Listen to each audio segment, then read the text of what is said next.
Dalam rangka memperingati Hari Ulang Tahun Kemerdekaan Republik Indonesia yang ke-78, seluruh siswa-siswi baik sekolah dasar maupun sekolah menengah pertama se-Kecamatan Selangit mengikuti lomba gerak jalan tingkat kecamatan.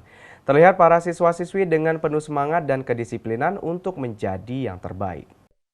Memperingati Hari Ulang Tahun Kemerdekaan Republik Indonesia yang ke-78, seluruh siswa-siswi sekolah dasar dan sekolah menengah pertama turut memeriahkan lomba gerak jalan tingkat sekolah dasar dan sekolah menengah pertama se-Kecamatan Selangit, Kabupaten Musirawas.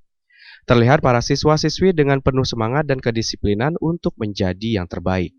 Lomba gerak jalan kali ini dilepas langsung oleh Camat Kecamatan Selangit Misbahuddin Lubis dan dimulai dari pukul 7 pagi dengan melalui rute start dari Simpang Selangit hingga finish di lapangan kantor Camat Kecamatan Selangit Kabupaten Musirawas.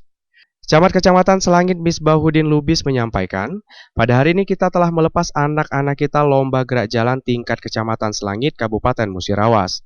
Untuk pesertanya mulai dari siswa-siswi sekolah dasar berjumlah 32 peserta dan untuk siswa-siswi sekolah menengah pertama berjumlah 4 peserta.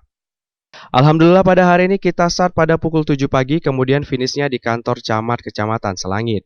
Momen ini adalah motivasi semangat mendukung kegiatan-kegiatan pemerintah Kecamatan Selangit dan juga untuk memupuk nasionalisme untuk anak-anak generasi kita ke depan.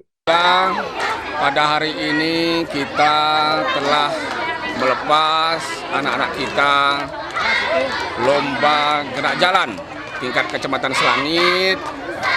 Pesertanya ini mulai dari SD sekitar 32 peserta, kemudian dari SMP ada 4 peserta.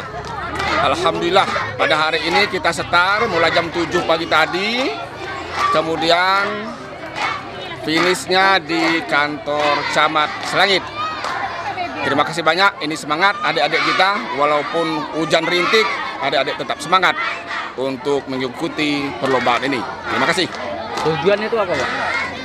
Ini adalah sebagai motivasi semangat mendukung kegiatan-kegiatan pemerintah kecamatan dan juga untuk memupuk nasionalisme untuk anak-anak regenerasi kita ke depan.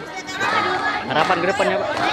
Harapan kita ke depan ini harus terlaksana dengan baik dan terlaksana lebih besar dan lebih gebiar lagi untuk tahun-tahun yang akan datang. Ival Walbarodi, Silampari TV melaporkan.